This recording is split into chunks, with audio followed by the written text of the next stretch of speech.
Hi everyone. I think we're gonna get started. I see a few people still coming in, but just want to get started here and catch everybody up once they get here. Welcome and thank you so much for coming. I'm glad to see a lot of faces here. We're also going to be recording this and putting it on the Menno Haven channel, the Menno Haven resident portal, I mean. So if a loved one wasn't able to come or if you want to refer back to anything, you'll be able to refer back to it there. I'm not sure when we'll get it posted, but probably within the next few days or so. So we're going to have representatives talk today from M&T Bank, F&M Trust, Patriot Federal Credit Union, and the Pennsylvania State Police. They have all really good information, so definitely take notes, different things you might want to prepare yourself for the holiday season, as well as there's a whole bunch of really nice handouts that they all brought. So definitely take some if you feel that they would benefit you, or for a loved one, for a friend that wasn't able to make it. So this is the first of two events that I'm going to be holding. This one is kind of preventing yourself to make sure, especially getting close to the holiday season, what to look for in scams so that you do not get scammed. I've heard a lot recently of the only reason people have learned how to not get scammed is after the fact of getting scammed. So I definitely want to not have a phone call during the holiday season of saying, I just got scammed, what do I do now? So this one will be kind of preparing yourself and making sure that you know what to look for. And then the second one will be, okay, if something did happen or you speculate that something happened, what's the next steps? And that one will have Orrstown Bank, Sharp & Sharp Attorney at Law, and the State Police will be back as well. And then I'll be saying a few words on behalf of Menno Haven. So let's get into it. The first that we are that's gonna be presenting is M&T Bank. Oh. Actually, I forgot one thing. We're going to hold all of the questions until the end. We're going to have a Q&A at the end. So just hold all the questions that you have until then. Write them down, make a note, and silence your phone just so that it's not disturbing or disrupting anybody. Thank you. I'm a shorty.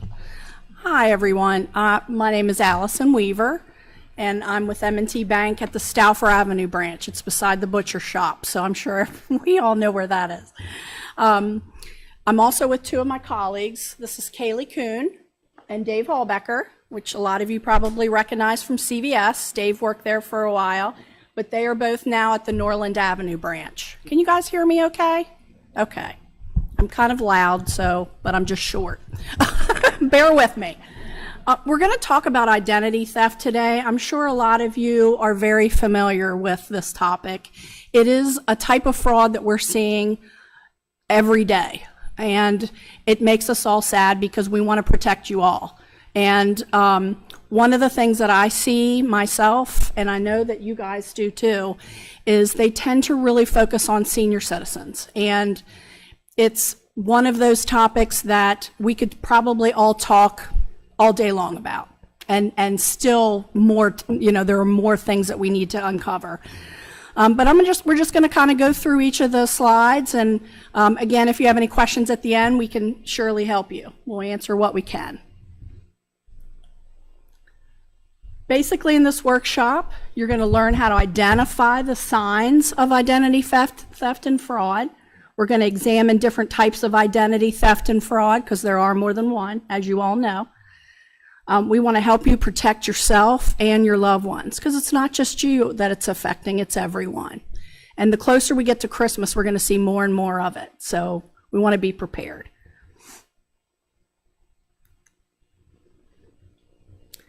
How much do you know about identity theft?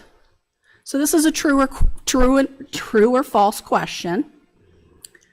But there is a victim of identity theft every 2 seconds, which is kind of mind-boggling, isn't it? You're more likely to have your identity stolen than have your car stolen. True or false? What do you think? Yeah, unfortunately, they're getting really good at it. So that's why we want to be one step ahead of it. So identity theft and fraud are two terms used to refer to all types of crime in which someone wrongfully obtains and uses another person's personal identity. That could be a social security number, that could be your personal, your bank accounts, it can be addresses, phone number, all kinds of things to get into your information. In a survey by ID Theft Center, victims said, "I lost out on a job opportunity because of identity theft. I couldn't qualify for a home loan. I had to request government assistance. I had to use my savings to pay for expenses. I had to borrow money to help with expenses. I had to rely on friends or family." One of the things I think to remember is when you are faced with this kind of situation, all of the banks in our area are very helpful to you and can give you even more information. How do identity thieves use your identity? Well, they can make bank transactions on your behalf. They can open new accounts. They can commit fraud. They commit cyber crimes. They get your prescriptions even. They receive medical treatment, which is one that I'm not real familiar with, but I'm sure it's out there. What is personally identifiable information? This is your personal information, your biographical data, your medical data, your financial data, your biometric data. All this data forms the basis of your personally identifiable information. These are the kind of things where you hear about people filing taxes on your behalf and it's not you. Same, very similar situation. What can be used to steal your identity? I think I named a couple already. Your social security number, your name, your birth date, your address, your driver's license, passport, even your marriage or driver or divorce records can be used. Insurance cards, credit and debit cards, personal checks. That's a biggie. Personal checks, because they're out there circulating and they have all your information on them, which is why I guess as an industry, we're trying to move more to debit card use rather than a checking account, because it has both of your personal information. It has your routing number and account number on it. Email addresses. How many of you received an email with a link in it and you clicked on that link and you're like, oh no? You know right away they're going to start asking questions through the link, and that's how they get to know who you are. Okay, and the next slide is going to be by Kaylee. Hi, like she said, my name's Kaylee and I'm at the Norland Avenue branch. So some other methods used by identity thieves is theft just from your purse. If you let your purse sit in the shopping cart, I know a lot of you go grocery shopping, you put it there in the buggy, they can get some information out of your purse there if you're not looking. Dumpster diving, as far as your mail, if you throw any mail away and you don't rip it up, you want to make sure you shred that because they can get mail out of your trash. Shoulder surfing, that's pretty self-explanatory when they look over your shoulder and they see what you're typing on your phone or what's on your check there in your wallet. Mail fraud, if you get any letters in the mail that are asking for information, you want to make sure that they're very specific. And if it says it's from a certain company, maybe go ahead and give them a call and see, did you send me this letter? Or have somebody that you know personally look over it. And then skimming, that's as far as putting your debit card in a reader and they've got some kind of little device in there or at the ATM, which we check every day to make sure there's no skimming devices on there, but it can happen, especially at gas stations.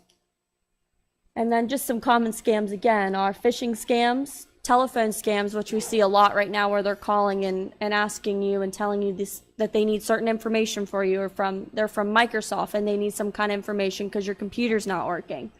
And then elder fraud scams, as far as just trying to manipulate you into thinking that they are Social Security, which is a big one. They call you and say, we're from the Social Security office. We just need to confirm some information from you. And then here's an example of a phishing email that I'm sure if any of you see them, you get a lot of fraudulent emails right now. So you just want to make sure that you're looking at the email, who it's coming from, that the spelling's all correct, that it's somebody that you know. You want to make sure that it has your name, not just dear customer, dear something else other than your personal name. And then you just want to look through, again, unprofessional language and a fake URL link, like where it says, some of them that come from M&T say MT3 bank, where we just say mtb.com. And then here's another example of a phishing email. It just has some different language in it, or best Yahoo team. Well, if you're getting an email from a banker, it's not going to say best Yahoo team. It's going to have somebody specific. And they're also not going to be emailing you to get information out of you. And then here's just another common scam. This is a phone scam. This one is regarding the $1 million lottery. I know you see on TV a lot where they come in with those big checks and say you won big money. Well, they'll send you emails sometimes and say those things too. And they'll just be looking for your bank account information to deposit that into your account. Or they'll be calling you for your social security number. And then here's another one, and we've actually been seeing this one a lot lately, where most of the time here it says nephew, we get customers that come in and say, I need to withdraw this amount of cash because I got a call saying that my grandson is in jail and he needs bailed out. We've been seeing that one a lot lately. And actually, we just have them call their grandson. Did we say, did you call your grandson? Did you double check with him did you get a call from him? Did you call your daughter or son who this grandson belongs to? So this is a very common one that we get to. And this one says that they need money wired, but we've seen them too where they ask for cash and they'll come to your house and they'll take the cash from you in order to bail him out. But really, he's not in jail. And then here's another example. I'll read this one to you. At 87, Mr. Ali lives alone in his house.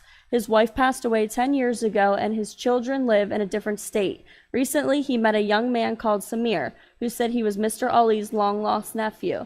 Samir quickly moved into Mr. Ali's house and helped with his daily chores. Mr. Ali was so grateful that he agreed to give Samir power of attorney so that he could manage the household finances. I hear a little bit of chatter. We all know that's wrong, isn't it? And obviously, as many of you know, power of attorney does have access to your funds, can withdraw and, sign checks on your behalf. So we want to make sure we know who we're signing up for those things. And then the last example, I'll read this one to you too. Mrs. Garcia was 78 years old when she gave her niece, Angela, power of attorney. Recently, Mrs. Garcia has become quiet and sad. She does not leave the house for her daily walk anymore. Her neighbors noticed that Angela bought an expensive new car and claimed it was for her aunt. Angela is also making plans to remodel and expand the guest bedroom and plans to move in. Since it is her aunt's house, she intends to use her aunt's funds to pay for the expenses. When Angela is not around, Mrs. Garcia complains that some of her things are missing. Well, I'm pretty sure we can all guess who's taken those things, right? Yeah. And at Mrs. Garcia's age of 78, we can see too, it's not important for her to add an expansion onto her house at this time.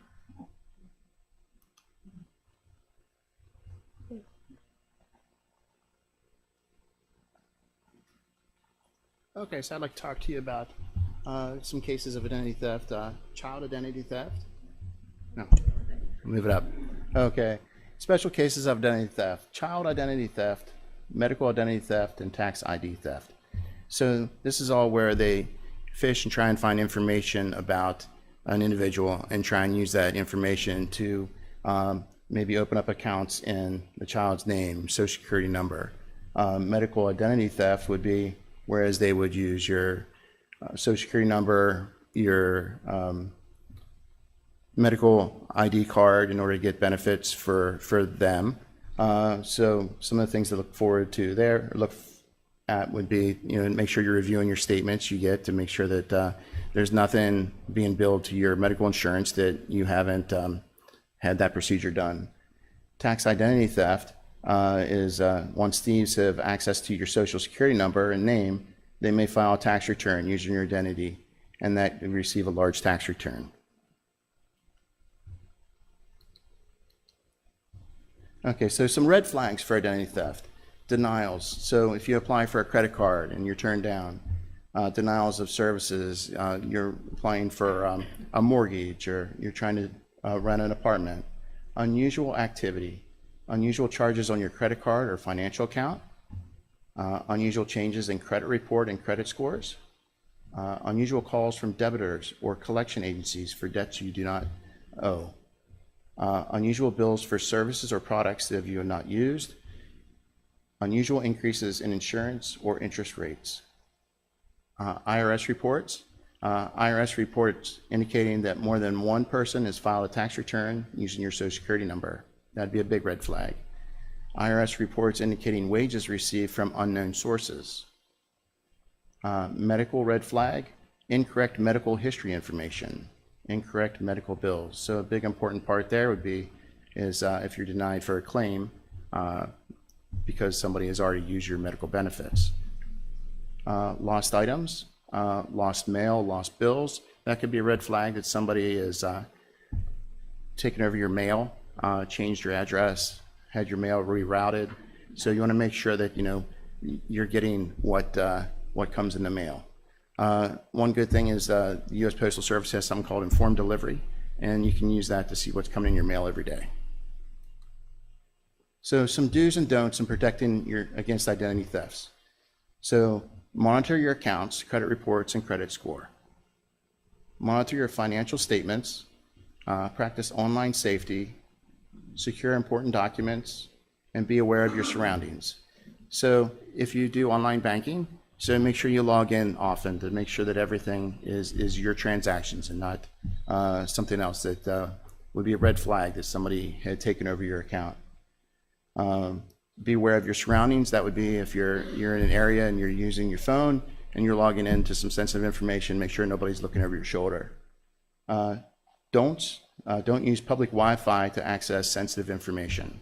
So if you're checking out your bank account and you're at the Starbucks, and you wouldn't want to access your bank account using public Wi-Fi. Don't click on unknown links. So that could be either with emails or text messaging. Whenever you actually go through the emails that you're receiving, you would see that a lot of them, if you click who it came from, it's not even the person.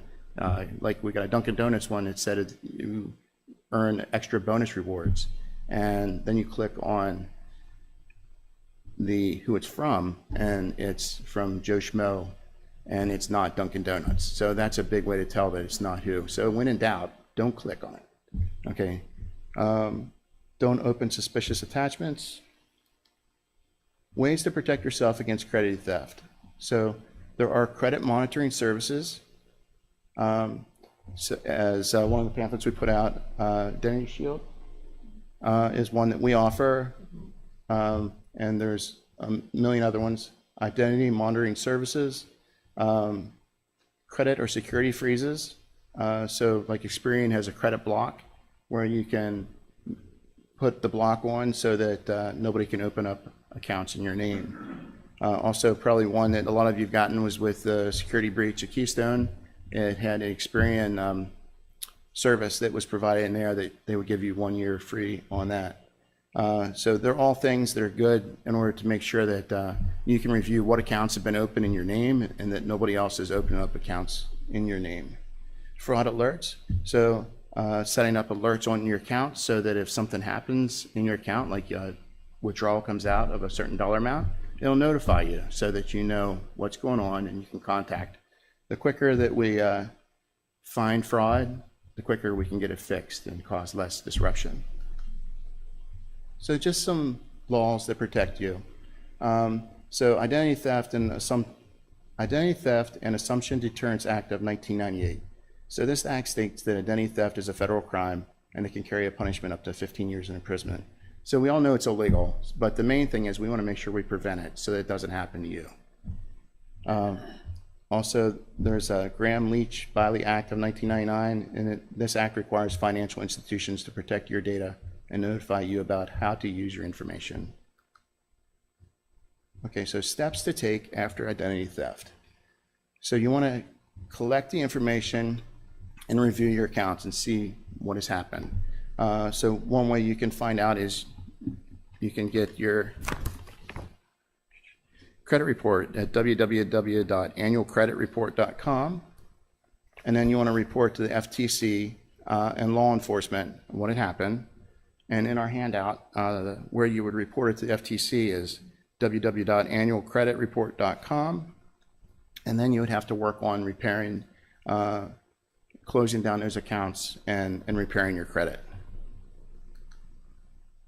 So in this workshop, you learned how to identify the signs of identity theft and fraud, examine different types of identity theft and fraud, and identified strategies to protect yourself in identity theft and fraud. Learn strategies to protect your data and using safe habits. Okay, thank you.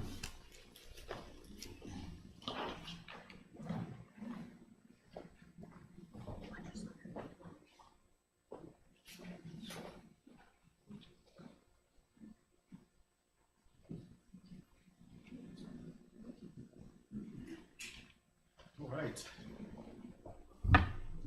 Which one of these here am I using? All right.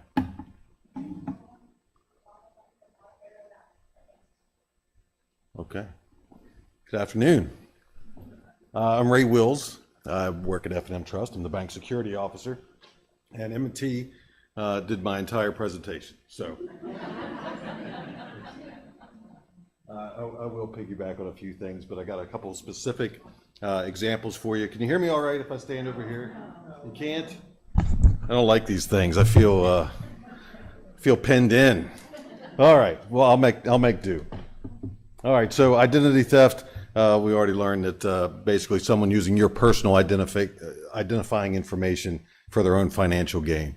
All right. It's important that if you are the victim of identity theft, you act on this quickly, because on average it takes about 18 months to recover from identity theft.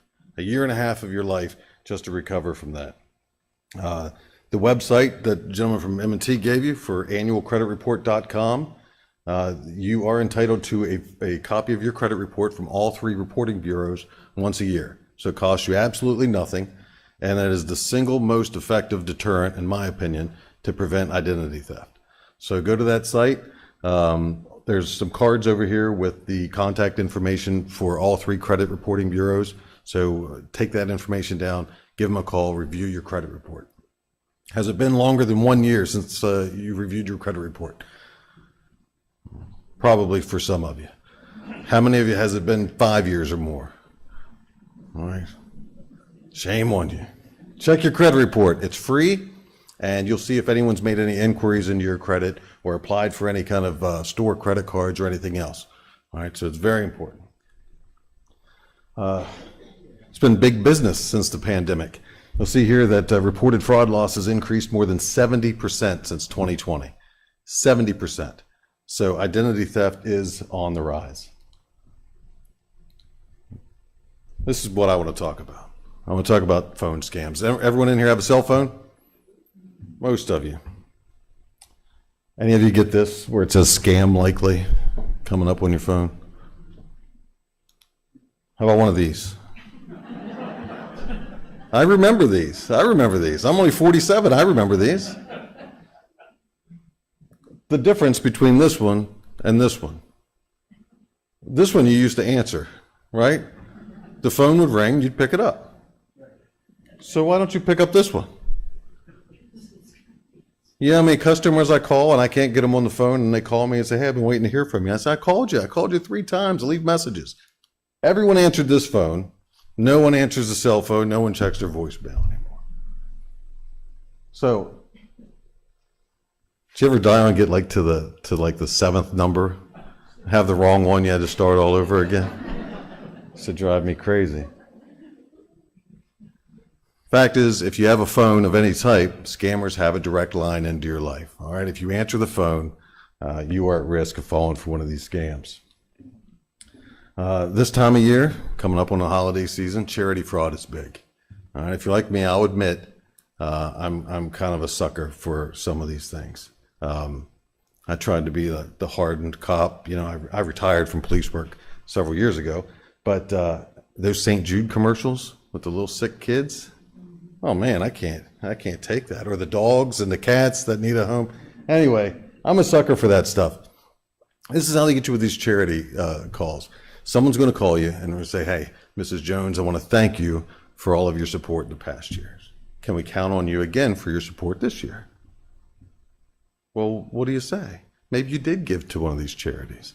Did you give to the American Heart Association or St. Jude's Children's Hospital or the Lions Club or the Ruritan or something like that? Maybe. But the whole idea is they want to make it sound familiar. They want to make it sound like, hey, well, I've given to you before. What's the harm in me giving you some money this year too? So, I mean, I encourage everyone to give to charity, but I want you to be sure that it is a legitimate charity, that the person calling is who they say they are. All right, so there are some ways to check that out. You can Google this information, take the name of the charity and follow it up with the word fraud and search for it, or a scam and search for that and see what comes up. There are websites that'll show you if it is a legitimate charity, like guidestar.org.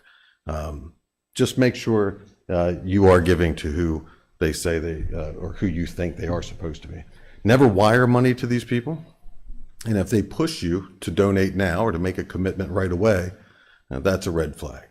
All right, tell them to send you the information to look it over, and then you'll make a decision on if you want to donate or not. All right, don't be rushed, don't be hurried. All scammers are going to want this money right away. The example of the scammer calling saying, hey, I need bail money. That's a great one. And I spoke to a lady one time who said she got the call, and it was a bad connection. And he says, Grandma, listen, I really need your help. You know, it wasn't my fault, but I was in a car accident. Right now I'm being held at the county jail, and I really need your help. And she says, Jimmy, is that you? You see the problem with that? Right? Yeah, Grandma, it's me, Jimmy. Write me a check. Right? This is going to be a hurried call too. Anytime that they demand money in a hurry, it's going to be an issue. So verify the identity of the caller with another family member or a friend. Ask a lot of questions. The IRS ever call you and tell you that you owe back taxes? You owe the IRS money, and if you don't pay, we have a warrant for your arrest. I used to love this one, because I offered to meet a couple of these guys in person and pay them, and they wouldn't take me up on it. The IRS is not going to call you and say that you owe us $300, but you can pay with an Amazon gift card, right? And they'll take it. They'll tell you that payment can be made with a check, over the phone, or again with a wire transfer. I want to discourage you from sending a wire to anyone, because it's very difficult for us to get that money back for you. Once that wire is claimed on the other end, we have a really hard time with that.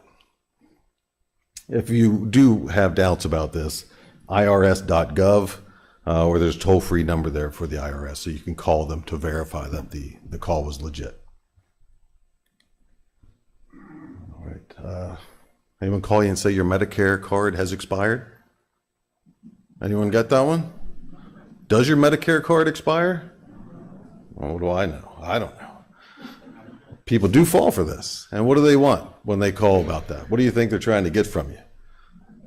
All right, they want the number, right? They want the number. They want as much personal identifying information from you as they can get. They're going to want your social security number.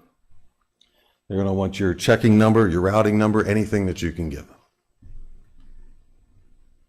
Tech support scams. I love this one.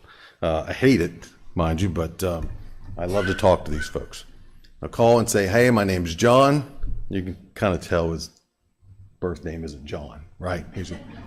We say, hey, this is John. I'm calling from Microsoft, and you have a virus on your computer. Have any of you gotten that call?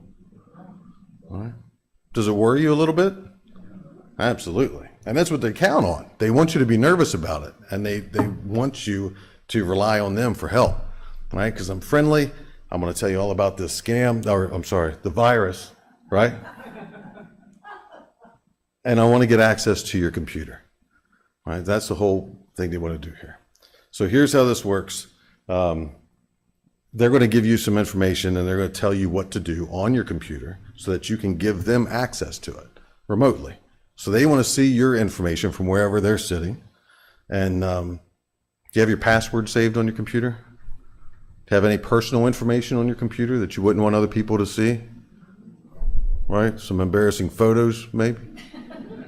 Right? I'm not judging. They want access to your computer, and they want as much information as they can get. And you just want to hang up on these folks, okay? I stay on the phone with them. I love every minute of it. When they find out that I'm not 65 or older, they hang up on me. They don't want to help me anymore. Isn't that terrible?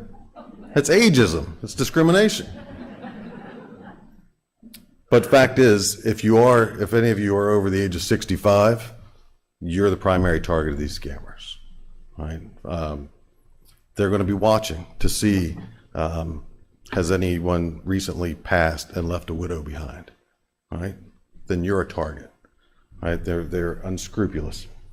So anyway, don't engage these callers unless you called for tech support. Unless you called and said, hey, I have a problem with my computer, can you help me? Because it's going to be a scam. You'll see little pop-ups like this on your computer, depending on what kind of websites you're on. You just want to close out of this stuff. The little red X in the corner, just click that. It'll say we found 4 viruses, 6 viruses. You need to call right away with your credit card number and we'll get you taken care of. All right, it's all a scam. Same thing with that. That's a scary looking one, right? Would it get your attention? It absolutely would. And what you do is call this toll-free number immediately and we'll get you taken care of. Make sure you have your credit card information. All right. Have any of you won the lottery? Seriously, ladies, if any of you won the lottery recently? If you've won the lottery or any other kind of sweepstakes or drawing that you didn't enter, it's a scam. All right? If you didn't play the lottery, you don't win the lottery, right? This is the toughest one for me. And it's easy for me to get you to agree with me on this, but it's hard for you to believe me when I call you and say, hey, look, stop sending your money to these scammers. You didn't win $10 million. It's really difficult. If someone says, hey, you won $10 million and we're going to wire that money to your bank account, all you have to do is pay the taxes, the administrative fees, the transfer fee, and we'll get this money released to you. Are you going to believe it? All of you say no, and half of you are lying to me. One of the things these scammers are going to do in any of these situations is they're going to say, don't tell anybody about this. All right? It's very important that we keep this between us. Look at this face. You trust me? Huh? You can trust me. And if I say keep it between us, I wouldn't steer you wrong. All right? If you're not allowed to tell the bank about it or anyone else about it, right away you know it's a scam. Okay? I promise you, 100% of the time, it's fraud. Again, you'll never collect prize money, and the request for payment isn't going to end. All right. Publishers Clearinghouse was one of the examples used. Remember, Ed McMahon would show up with the big check, right?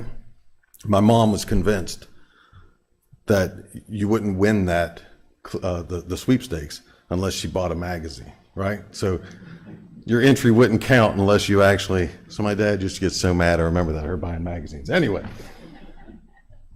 you'll have to just keep paying, and you'll never collect a reward. All right. This is the letter that might come along with a check and say, hey, guess what? You already won. All you have to do is call the claims manager, Jeff Tucker. Trust me, that's not his name. I called him. I did. It's not Jeff Tucker. They're going to send you a check with this letter and say, hey, look, here's the first payment on your winnings. All you have to do is call me before you deposit the check. And then call me right back right after you deposit the check, and I'll give you instructions. Do you think that's legitimate? You have a check in your hand, a real check. Not, right? Walmart, JCPenney, Reader's Digest, Mega Millions. None of those things have anything to do with Publishers Clearinghouse, do they? But they're all real things, they're real companies. It's just put there to add some legitimacy to the letter, to make you think that it's real. That's a check, a real check that accompanied that letter. Any problem with that? You have a check in your hand for $7,800. Any problem? Any idea who Protected Trust LLC is? Because I don't either. And neither did the people that sent you the letter from Publishers Clearinghouse. It's a stolen check. And what they want you to do is deposit the check. Hopefully, the people at the bank aren't going to put a hold on the check, and they're going to make the funds available to you. And you're going to send some of that money, most of that money, back to the scammers for taxes and fees and so on. And then the check's going to bounce, and then you're on the hook for the entire amount. So they've got real money, you've got a bounce check, and you feel real dumb about it, right? If you get a check in the mail that was completely unsolicited, chances are it's a scam.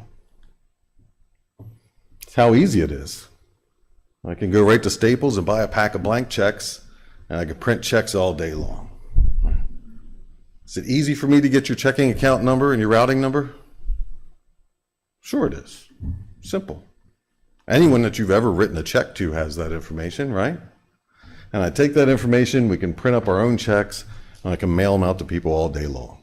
And it happens. These guys steal checks from mailboxes. You can buy a collection box key online and go through and steal the mail and take your checks. You guys still write checks, right?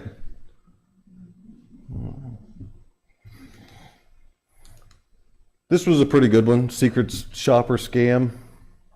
Get a letter in the mail and say, hey, if you want a little part-time work, real easy to do, you can be a secret shopper. So in this case, we want you to go to Walmart and buy some gift cards, 3 different Walmarts. And what you're going to do is buy the gift cards, and then you will evaluate the employee's ability to handle that transaction. Were they friendly? Were they courteous? Right? And when you buy these gift cards, you'll call your representative here. See at the bottom, it says a valid Walmart gift card has a 16-digit code at the back, as well as a 4-digit PIN code, which is to be scratched. And what do you do with that? Yeah, you give it to the guy on the phone. No big deal. You still have the gift card, right? You give them the number and the PIN code. They know you actually bought the gift cards. But then what? Money is spent before you get off the phone, and you're stuck with a worthless gift card. But it's no big deal because they paid for it to begin with, right? They hired you with a fake check. All right.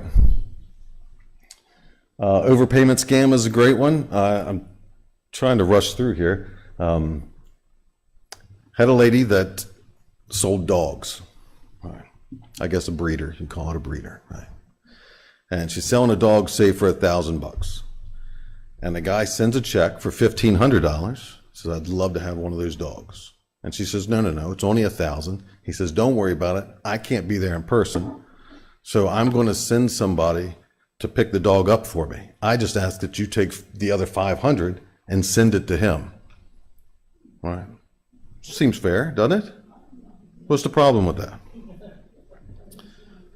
You're going to take my bad check, take $500 and send it back to me. All right. And then the check's going to bounce. I have 500 real dollars and you're out 1,500. You know what my problem was with this gal, the breeder? She said, but what about the dog? Nobody cares about the dog. Nobody cares about the dog. For the $500. All right. I don't expect you to raise your hand here, but and you'd be surprised. And you know what? You think guys, as men, we'd be the suckers here. But believe it or not, the majority of the time, women fall for the online dating scam. All right. I have theories. All right, we're not going to talk about that. But women fall for this. And I deal with something like this almost every week, about once a week. And you know how hard it is for me to convince a lady that she's been involved in a scam when the whole thing is fake. The whole relationship is fake. The money that was sent, the checks, they're fake. But there's real emotions involved here. All right? You meet someone on Facebook or some dating site, and you fall for this person, or who you think this person is. And you see how that can happen, right? So there's real emotions involved in this and real feelings. And it's all about playing the long game to steal your money. I mean, I wouldn't expect any of you to fall for that in here, really, right? Ladies, any of you single? Really? Now I do want to see some hands. It doesn't take much sometimes. It takes a bout of loneliness, right? That's all it takes sometimes. And to meet someone that's handsome and charming, right? They say the right things, like, you know I love you. You know I do. How could you doubt this face? listen, I really want to come see you, but the only way I have a bank account. I'm overseas at the moment, and the only way I can get there is if I could access my bank account, but I can't. Can you wire me $3,000 or $4,000? Right? It happens quite a bit. This type of scam was reported to the FTC more than any other, and not just 2018, but in 2019 and 2020 and 2021. The online romance scam is huge. I always love this picture. So guys are suckers, right? We are suckers for a pretty face. And you see here in the bottom, that's who we think we're looking at and talking to. And it's really this guy in his mom's basement. All right? Yep. Having a cold one and just stealing pictures. All right. I won't get into money wiring. I think Patriot's going to talk about that a little bit. The text message scams, I think M&T has sufficiently covered that. Best thing to do with these is just delete them. Don't reply to them. I do sometimes. I like to have fun with this stuff, but the best thing to do with that is just to delete them. Call your bank to see if they're real. So if you're worried about it, you're not alone. 63% of online households are concerned about identity theft. You know what? Your information is out there.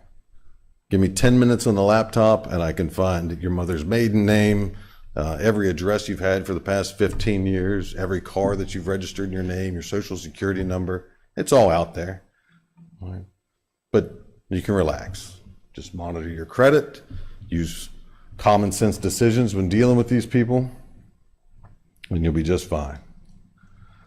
Don't need to get into that too much. There's the phone numbers for you for the 3 credit reporting bureaus, Equifax, Experian, TransUnion. If I can leave them up there for you if you need the number.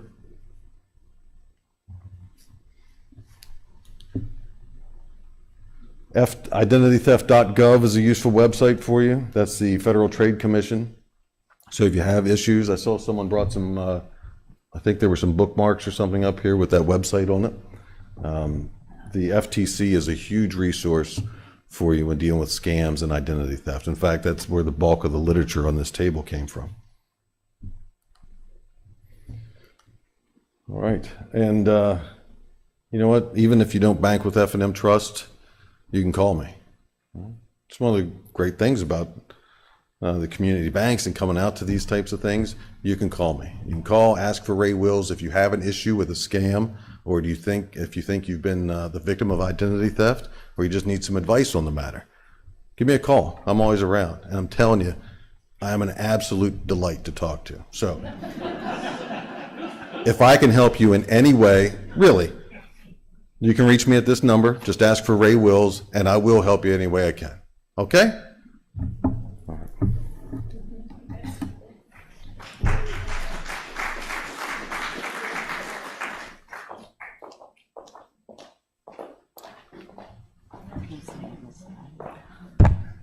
All right. Well, he's a tough act to follow, I'm telling you. Thanks, Ray. So we have a lot of information to provide as well. I am Renee Presso from the Patriot Federal Credit Union. This is my coworker, Michelle Ford. She's the Director of Financial Crimes at Patriot. So we may have some information that have already been talked about with our friendly competition banks, M&T and F&M, but that's okay. It'll be okay to hear it a little bit differently maybe from us, and you might take it and gather some information a second time. So bear with us a little bit. Michelle and I were just talking as we were sitting here. We've both been in banking over 30 years, so we've seen a lot of this like the others have talked to you about. It's just getting more rampant every single day. So it's pretty scary what these people are coming up with to try to harm us in some way. Okay, bear with me here. All right, so we're here to talk to you about ways that you can protect yourself from being a victim of a scam. Who do you think's the most vulnerable to scams that are out there today? Exactly. So I'm so glad that Menno invited us out here to help give you guys some resources and tools of what all is happening out there in the crazy world that we live in. All right, so I'm just going to go through this pretty quickly here in lieu of some time. But scams, there's things that you can identify that are what we consider red flags. And they all start with the letter P.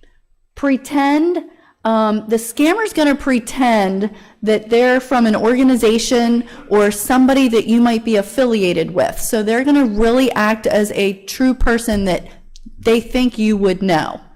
The scammer says that there's a problem. And so they're going to start giving you a lot of information. It might come at a pretty rapid pace because they're going to really try to confuse you or make it sound very real. A lot of times they're going to offer some kind of a prize or an incentive or an award that goes with this scam. And they're going to be pretty persistent, and they're going to try to pressure you into believing this story because they want you to quickly act on their commands or instructions. And they're going to tell you how to pay them in a specific way. And they're going to want you to do that really quickly. And oftentimes the scammer's going to provide you with a script of how you're to talk to somebody and how you're to respond to questions. Because they want you to be very specific with how you respond to somebody that you might inquire to see if it's a real legitimate situation. So they're going to provide you with some scripting because they want you to be certain that you respond in an exact way. And then they're going to continue to persuade you, and they're going to be pretty urgent because they want you to trust them in what they want you to do. All right, I'm going to let Michelle talk here. Oh, okay. If we can go back to the previous slide. So you're going to see a lot of the words that Renee said that start with P. So we're going to start with pretend. So as Ray was giving some life examples of his day in the life in the fraud department, as soon as I'm hitting the ground running at 6 or 7 in the morning, it is fraud from the time I start until the time I go home and then some. Most of the day is spent working with the elderly in fraud because you are the most vulnerable. So I had the other day worked with an elderly couple, and I had someone who was pretending to be me. They were the fraud manager of Patriot Federal Credit Union. Do you know me, or is this the first time you've seen me? Some of you know me.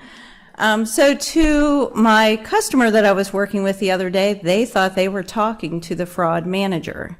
So when I called, they thought I was the scammer. So we're going to rewind to how did Patriot identify that our member, who was very elderly, was being scammed. They fell for what they thought was Patriot Federal Credit Union's fraud department contacting them to say that their information was breached. So what do you give your banker when they call you to identify who you are? Do you have a special password on your account? If you don't, I would encourage that. Something that's unique to you that no one else will know. They'll ask you to verify your date of birth, ask you to verify maybe the last 4 of your social. If they're crafty, they'll say, oh, I need the full number. I might not have it right. What about your name? Address?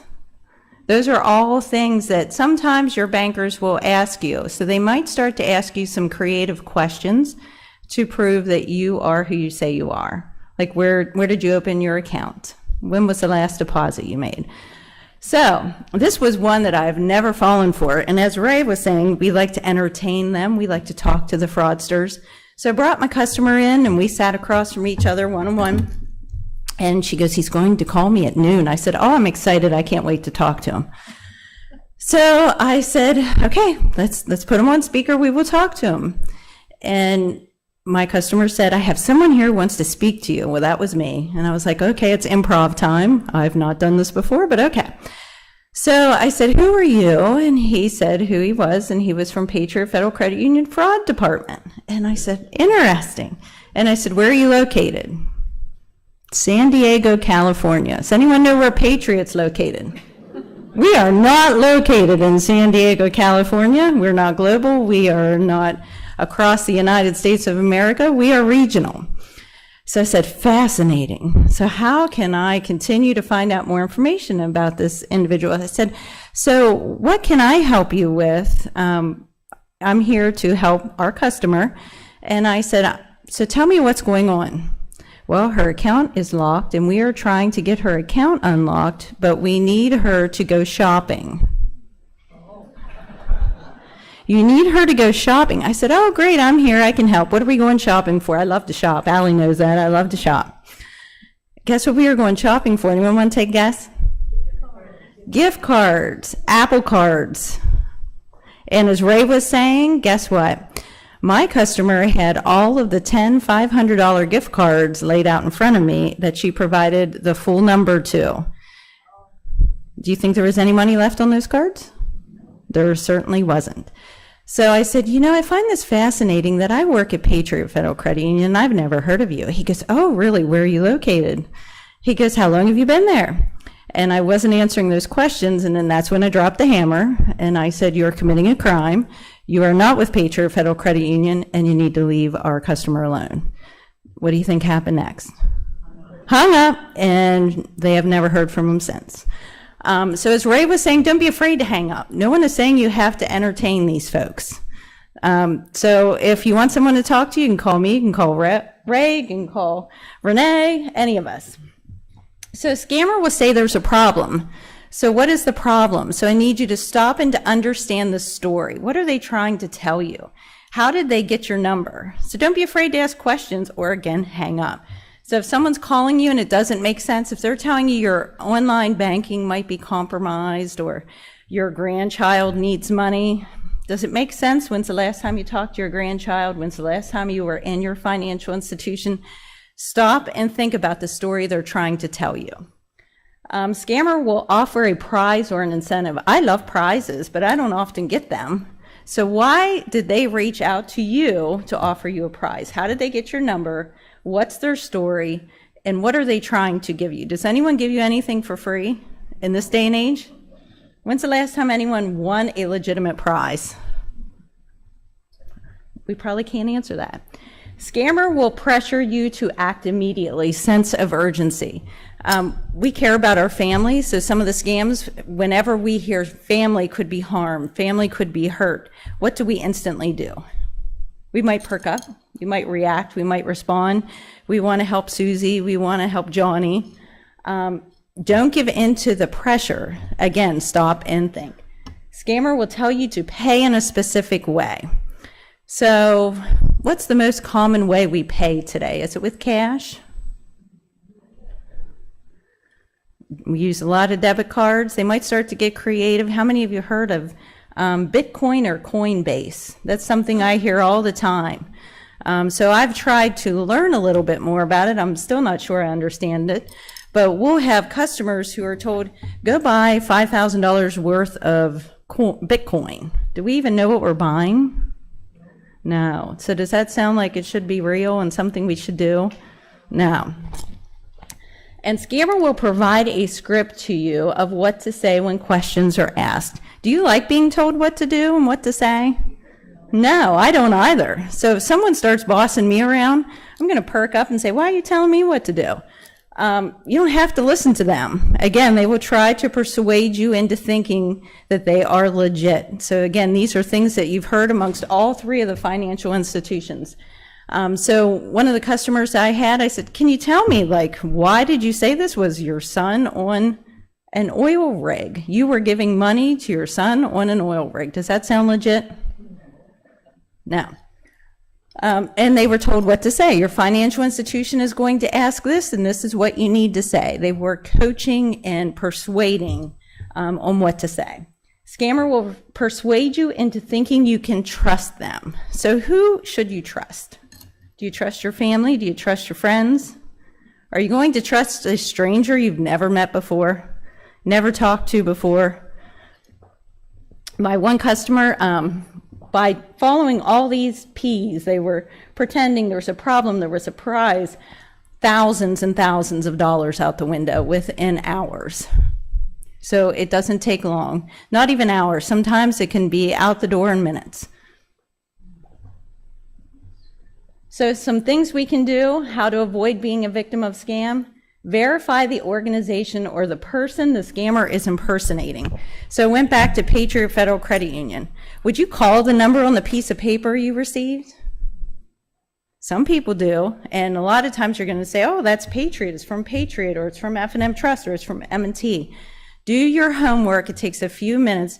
I know we said we all have phones, I believe.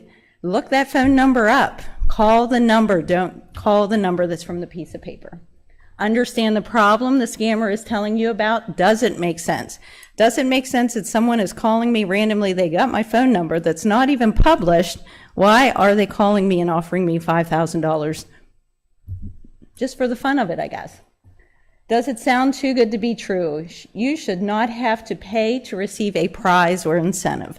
So one day, back to the Publishers Clearinghouse scam, my dad called me and said, I won a green Mercedes. I said, do tell. I can't wait to hear this story. And Allie knows my mom and dad, so I'm constantly coaching my parents. Do not click the link.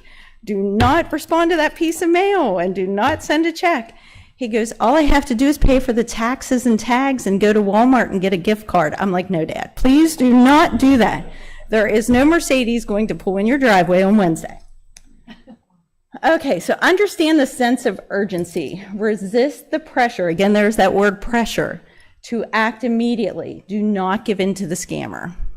And when you do not give in to the scammer, just as I talk to the scammers, Ray talks to the scammers, they will become angry. So that is another big indicator. They eventually, once you stop participating with them, they will get angry with you, and that is okay. Again, hang up the phone. Keep personal and financial information private, and you'll see never confirm numbers, address, date of birth, etc. with someone you do not know. Even if it is someone you know, why do they want that information? It should be for a legitimate purpose. And here, this is a common one. We'll all pass the test at the end of this. We didn't tell you, but there is a short quiz. No, I'm kidding. So we will know, don't click links in emails or use phone numbers and emails from an unknown source. So we will have that down packed by the end of this program today. I feel pretty confident. Seek and talk out to someone you trust. So already you've met lots of people you can trust. You met folks from M&T, you met Ray from F&M Trust, you met myself, Renee, and you will meet Allie. All are fantastic people and people you can trust. Know who you can trust and know who you cannot trust.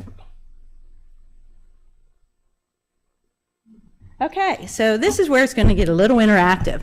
These are some actual, the only thing we did was change some wording for protection's sake. Example of a fraudulent text message that was received. This is exactly how it was received on a cell phone. Anyone think anything looks funny on that? Not funny, but odd. Yes, come on, this is more interaction. This is the third financial institution we should be passing with flying colors by now. What else do you see? Poor grammar, isn't it? Yes, something just does not look right. Yeah, who said that? Very good, yes. So if we go, and I'm a mover, so it's hard to stand still. Do you see where it says change IP? Yeah. Huge red flag. What do you think is going to happen when you click that link? And again, we broke the link so that Menno wouldn't have a link to a fraudulent email. But what do you think will happen to that when we click it? Is anyone familiar with IP addresses? On your computer has an IP address, your cell phone has an IP address. Most likely it's going to change the IP address or give them access into your device. So what do you see about, so let's read it out loud. Patriot BNK, alert for a compromised account. Your account is currently restricted. You're required to update your contact information, log in here, and that is not Patriot's email address, to update your information. A lot of yours, isn't there? Now it's telling you what to do. Let's go back to, we do not in this audience like to be bossed around, correct? So we are being told to do what? Would you do this? No. So suspicious, this is true. Suspicious wire instructions for a compromised account. So again, they're using a fear tactic. They are telling you that your account was compromised, pretending to be Patriot. So what do we need you to do? Stop, think, who would you call or trust? What are you going to do? You're going to react to this? You're not going to click any links from this. What are you going to do? Yes, bravo. So let's look at all the more interesting facts. All these funds will be secured in a digital wallet for security reasons. So does anyone know what a digital wallet is? It's the fancy term for a wallet on your phone so you don't have to carry a physical wallet anymore. It will be given back within 7 to 10 days. So I'll tell you a little bit about this scam is that someone was pretended to possibly be Patriot and convinced someone else that their account was compromised and that these were all the ways that they were going to keep their funds that were in their account secure by telling them to send a wire, to purchase Apple cards, send another wire, and purchase Coinbase. So would you do that? But if you had 5 seconds or 10 seconds to react and respond to someone calling you pretending to be Patriot, would you maybe think a little different? Good job. Okay.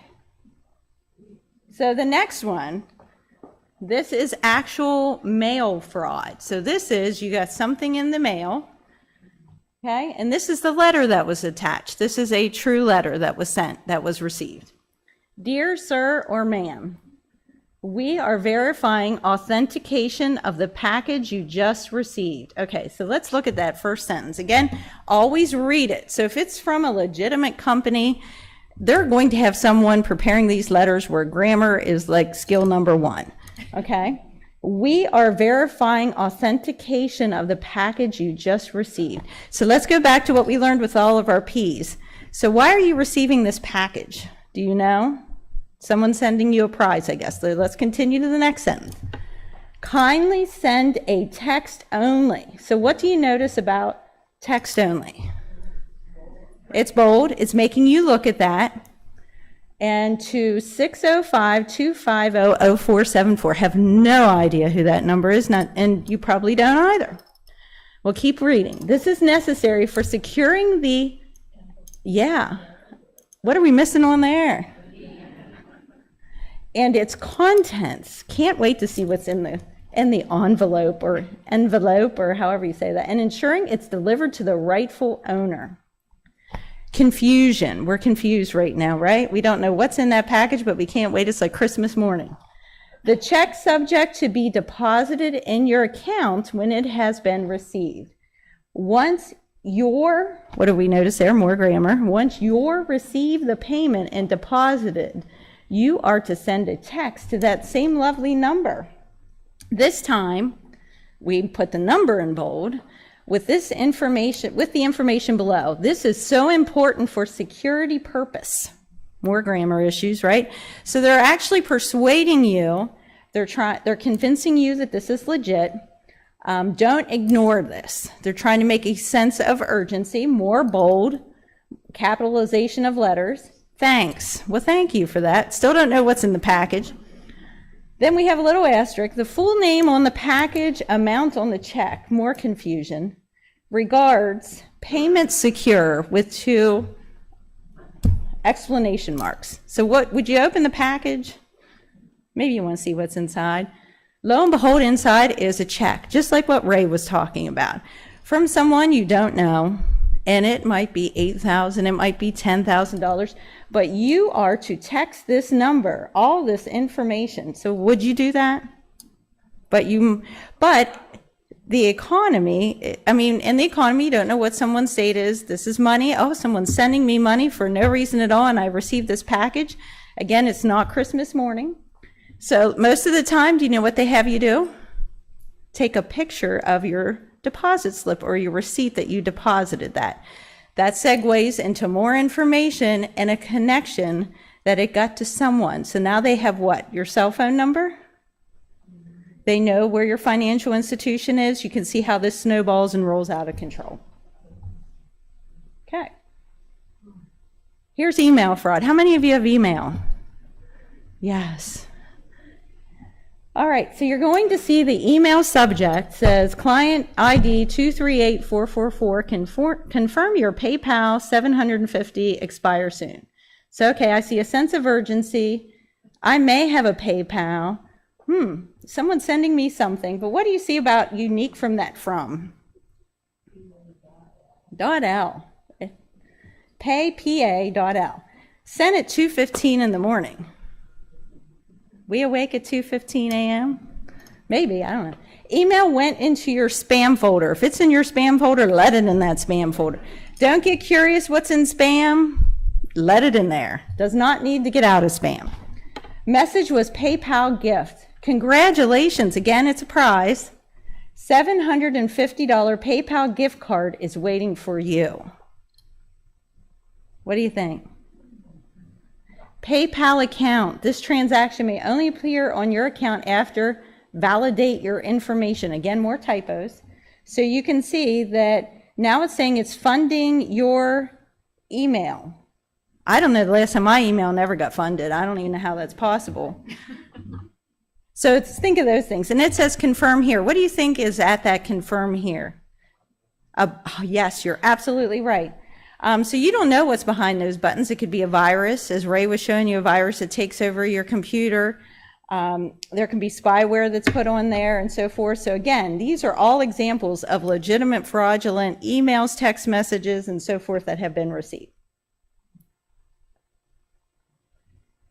And this is another example of email fraud.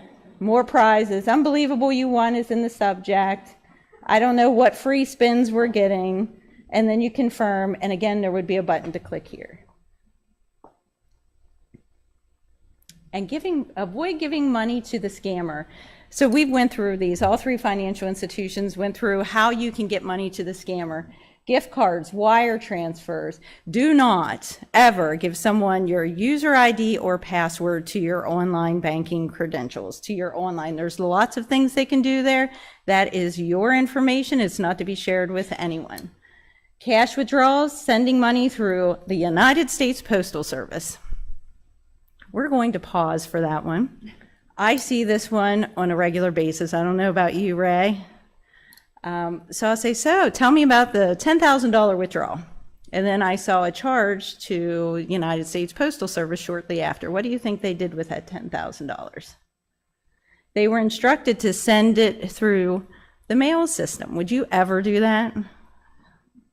Part of the scam will say, I'm going to tell you where to send that money to make that investment.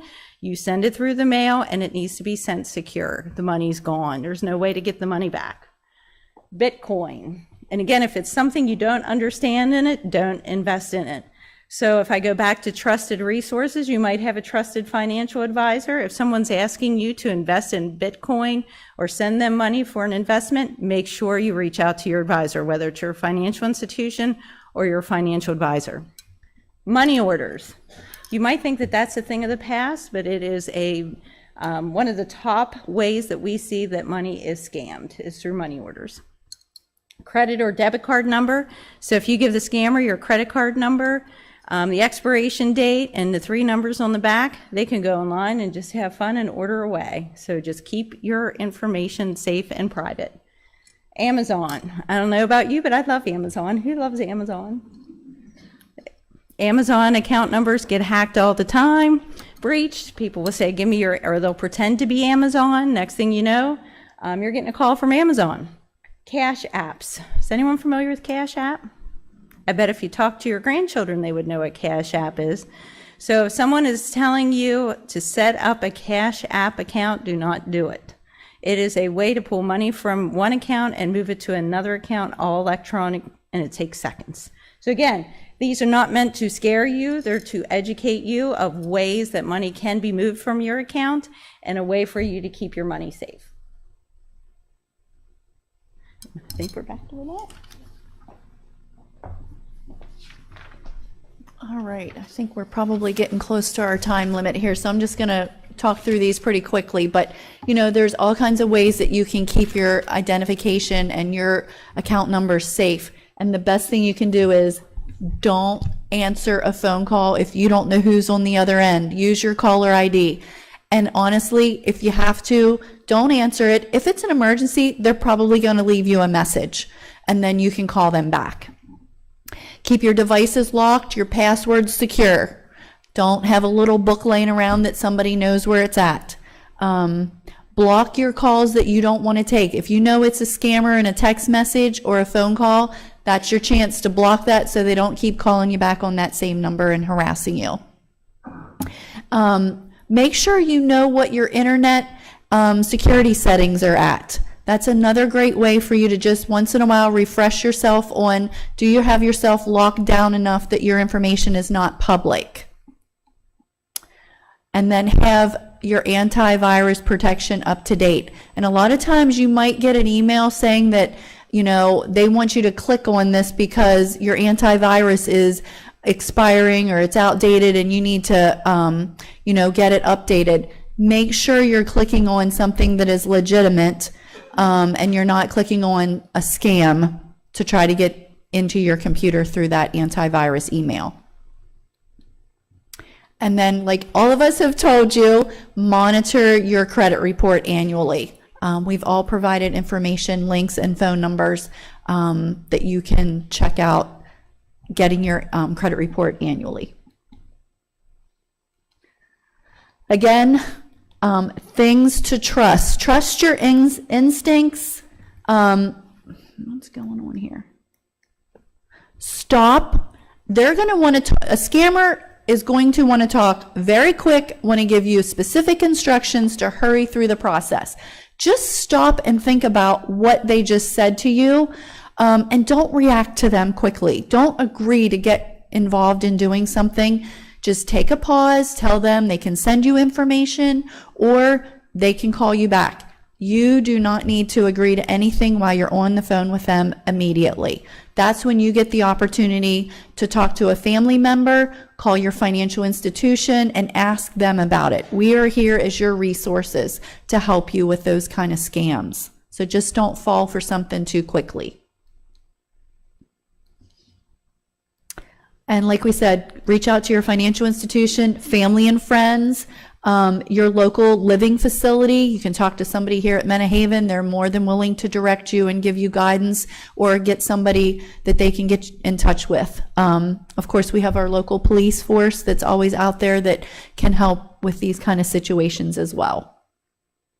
And this is just a connection for the the Federal Trade Commission that you can report fraud to if you're in that kind of a situation. So I think that's it, and we're going to turn it over to our local law enforcement.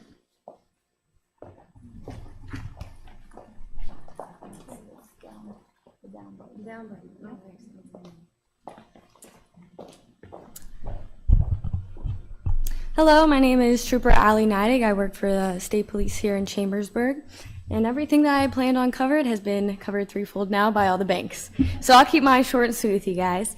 I just want to reiterate everything that they had said, all the examples they've given you. As a 2.5-year trooper, I have personally handled every single kind of scam that they have gone over. That's just myself. And there's plenty more troopers out there who have handled just as many, even more. So just be careful, right? Don't be afraid to ask questions, reach out for help. I'm sure you all have families that are willing to help you. Be careful about the credit card scams with the holidays coming up. We see that a lot. What they mentioned about family members, just 3 days ago, I handled an incident where a lady was contacted by what she thought was her grandson, who was on vacation in Mexico, and he had been incarcerated, taken into jail, and he needed $10,000 in bail, so she had wired the money. And so I met with her, and I'm like, you didn't think to call him first, or ask your daughter or any other family members how he was doing? She said, well, I don't have a grandson. She's like, but that's somebody's grandson, and he needed help. So they're gonna pull on your heartstrings, right? You guys just assume that everybody has the best intentions. That's not always the case. So ask questions, and let's see. Everybody's power points were much better than mine, so we'll just go through this real quick, and I'll leave the floor open for some questions.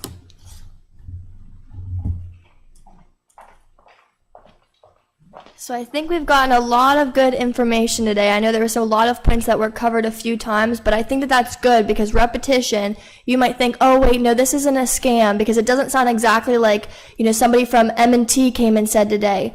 But you can see there's so many different variations of how things have happened to people. My grandma got scammed or almost got scammed because I was luckily at her house and the scammers actually got my brother's voice. They called him a few days before and he said hello, and they were able to take his voice and use it for the scam call that they ended up then calling my grandmother and using. And I was there, and being my grandma's one grandchild, I said, Mimi, that's not it. So I texted my brother and said, are you okay? He said, what are you talking about? I said, hang up the phone, Mimi. And she's like, I can't, your brother's incarcerated. And I said, he's not incarcerated, hang up the phone. So everybody's scamming that they've run into have all looked completely different sometimes.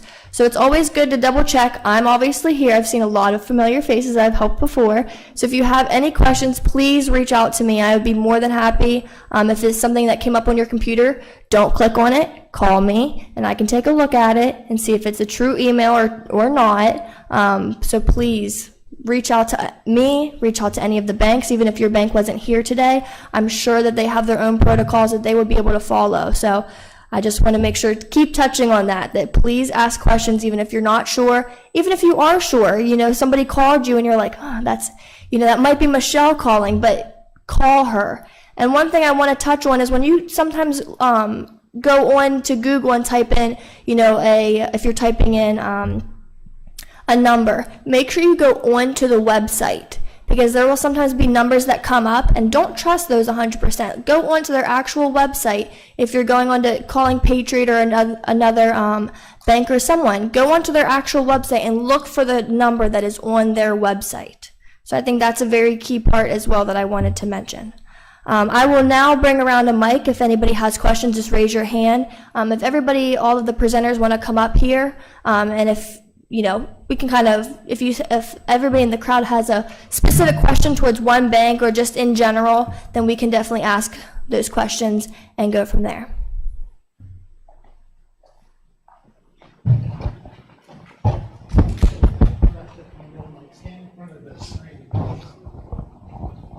So there's going to be two mics that you guys can Can you hear me? Yes. I get a lot of trash email. And, I know better than to go into it and click on something they want me to click on or click on a link. However, what I wanted to ask is, if I go into that and go down to the bottom and click on unsubscribe, is that going to work against me? In other words, is that part of a scam? If they have their unsubscribe and I push that button? No, actually, they're required, any legitimate company that sends out marketing emails. These aren't legitimate. These aren't legitimate. So, well, even with the legitimate ones that are required to have that, you click the unsubscribe button, chances are you're going to end up with more spam email because they're just going to sell your email address to someone else.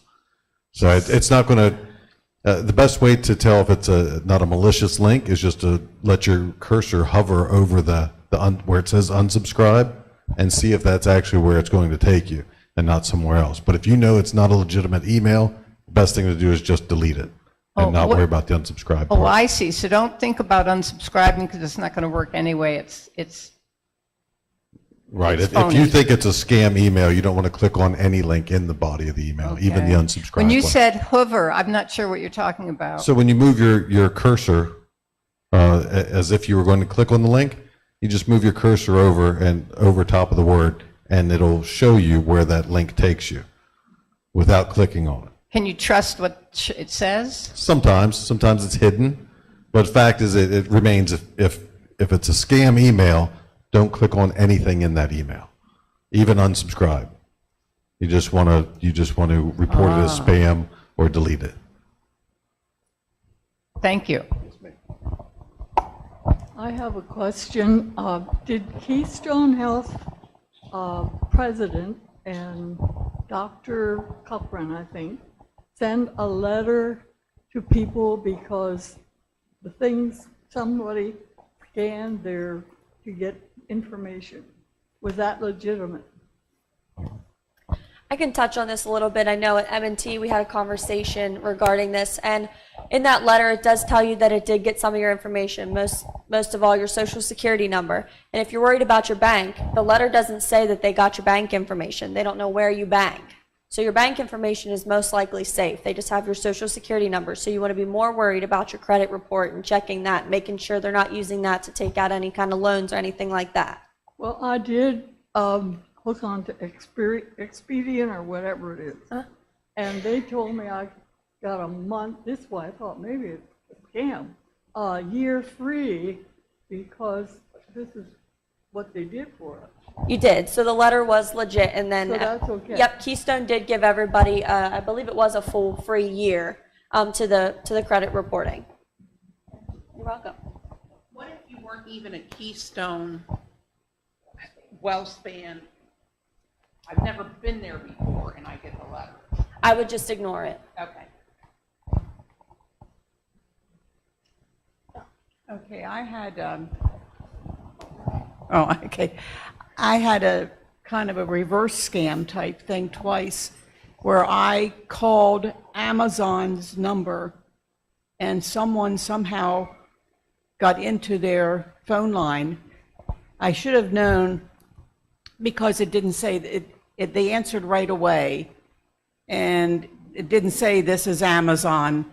And once they started talking, I knew I wasn't at the right place, but that's happened to me twice.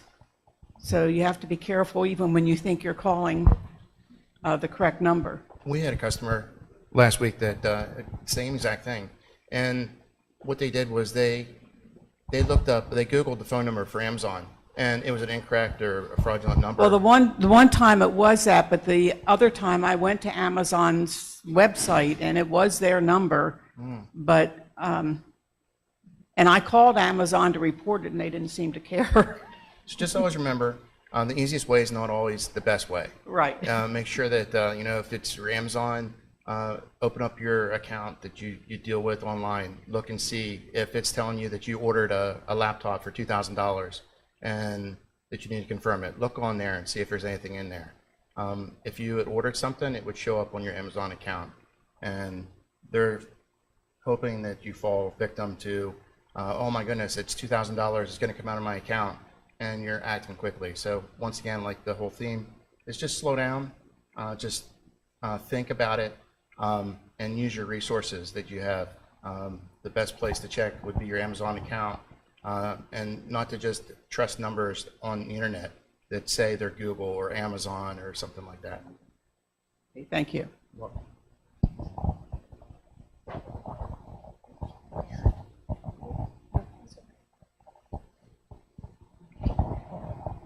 I had a credit freeze placed on all 3 credit reports. I haven't been part of a scam with Highmark years ago. Is that protecting my account still to have those credit freezes on? Yes, ma'am. The credit freeze will remain until you ask for it to be lifted. Is that protecting me from people opening other accounts in my name? Yes, ma'am. Yep. Okay, thank you. Hi, I'm curious about the fact that people keep asking for your social security number. And is it possible to just say, no, you can't have it? In this case, I'm thinking of Xfinity, which wanted it. So Xfinity is asking for your social security? Yes. Xfinity should not need your social security. So there's this, and I'm going to go over another scam. How many of you like football? So now it's harder to be able to watch football, so you have to stream. There is a scam going around where you call a number and they'll help you be able to see the football game, such as Xfinity and different things, and they ask for all that information. Don't hesitate to ask questions. Why do you need my social security number? They shouldn't need your social security at Xfinity. And do not give it. Good question.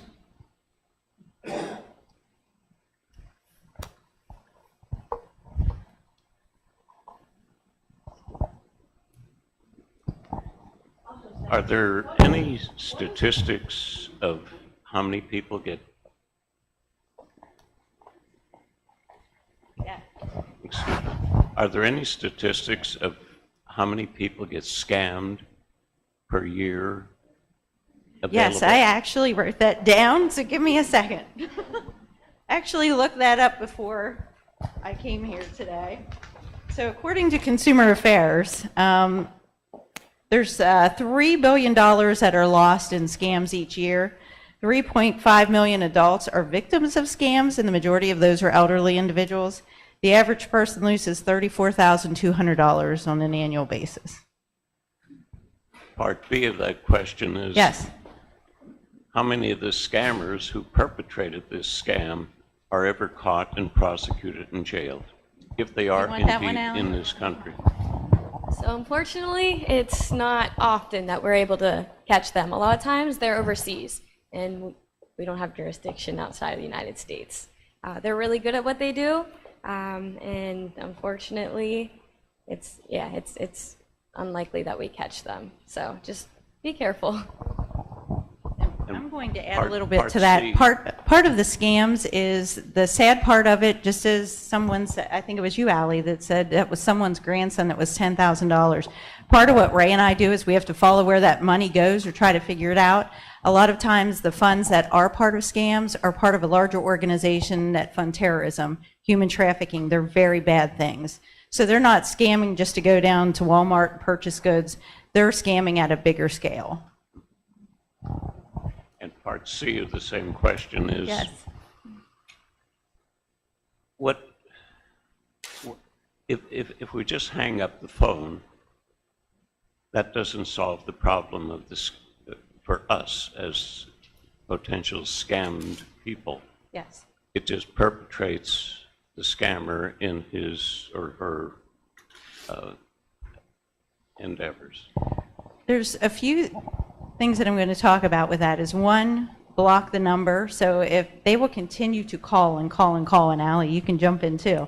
Block that number. That way you don't have to receive those phone calls again. And you can report that phone call as well. But answering, sometimes there's bots, they're called bots, that go out and just test phone numbers to see which ones are actually valid. And then those are the way, that is a way that they will find out a valid number, and they'll continue to either text or continue to call you. It's one step into getting to know you and starting their scam. Does that help? Okay. I have a question about fraud alerts. First of all, what is it? And second of all, how do you institute one?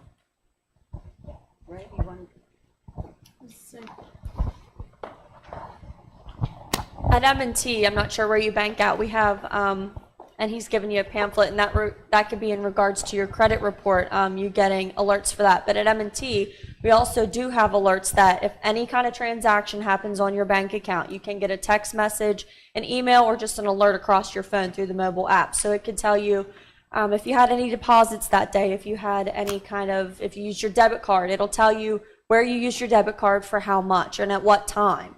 So I'm sure all other banks that are here do have those mobile alerts through their apps and through their websites as well, if that's what you're meaning as far as fraud alerts.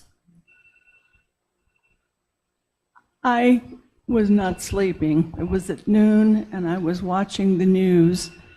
I'm not sure which channel I had it on. It could have been NBC.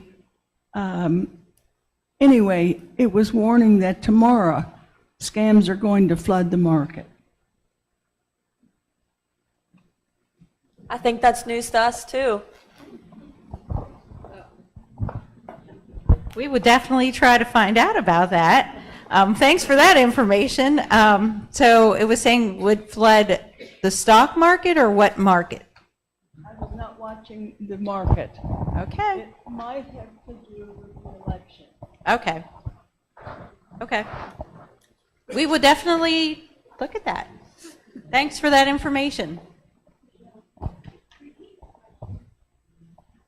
Watching the news this morning around noon time frame, and there was an alert that there was going to be a breach in the market tomorrow. scams would be hitting the market tomorrow.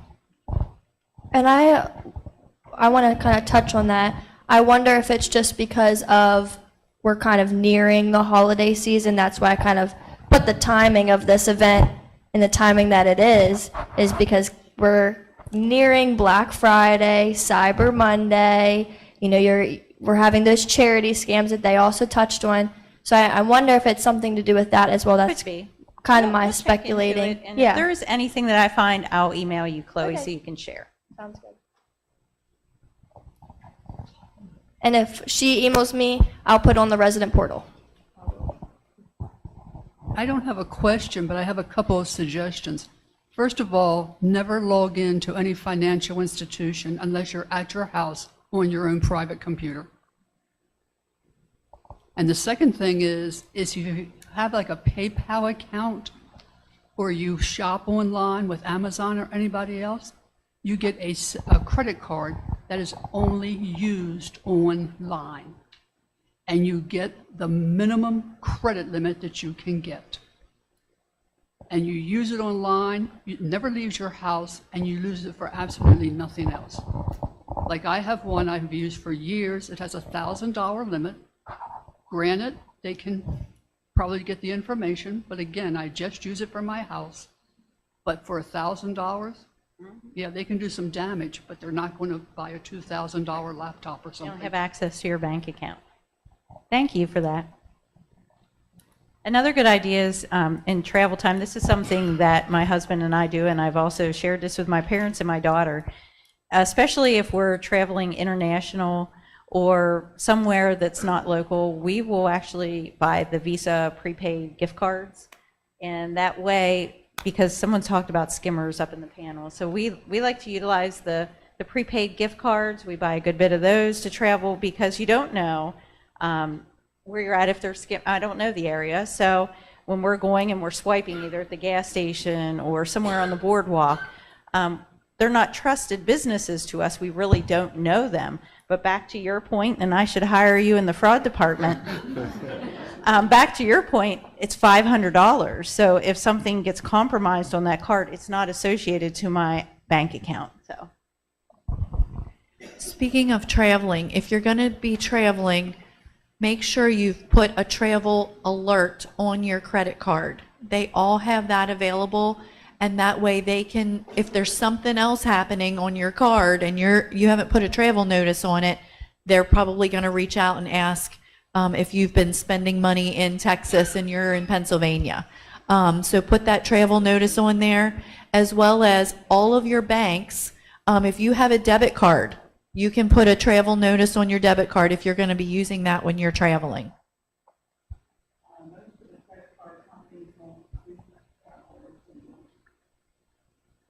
They don't? Yeah, Chase actually stopped. Okay. I know that for a fact. Well, that's something but, new. We do. If you have a local card with a local bank, they do it. They said because I had the alerts on that, I get a text and I can Yes. approve it right away, and then it'll let it go through. Yeah, that's the thing. They'll hold it and it'll let it go. So If you have the alerts to be notified when you're making purchases, then you can approve them or decline them right away because you're getting that immediate notice of a purchase. Any other questions? Okay, well, thank you for coming out. If you have any other questions or anything, just please reach out to me or anybody that was here today. Thank you.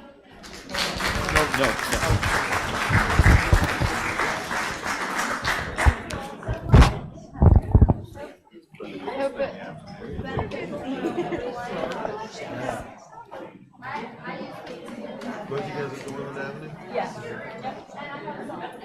Hi, we have an M&T account, and our ATM cards, we've always called them for the travel airlines. And the last time, the woman just asked for so much information.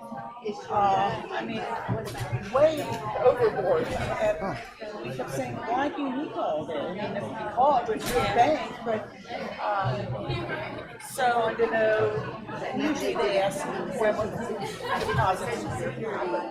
She wanted to know when the last one was, and how much it was, and My husband has trouble with vision, but she wouldn't let me tell her I had to get a magnifying glass for him so he could see the analysis. So I would suggest the best thing would just be to stop in and see us. Because now we have a new feature where we put it on there and it does your whole profile. Okay. So before, we used to ask questions for the travel. Everyone always asks, but this one, I mean, it just kept going on and on. I know right now in our new training features and stuff, Oh. teaching everybody to ask when the last withdrawal was, when the last pause was, because we get a lot of people calling and trying Yeah, to I'm an balance M&T. that person, you know? That's why she was saying, so we put a little password on your account that says, hi, my name's such and such. I have a Yeah. password on my account, I give that to you before I start. And it might be the name of your dog. Yeah, CVS and Southgate. Yeah. Something like that. But yeah, they're pushing us now to try and verify. Yeah. So, it's been great. It's nice to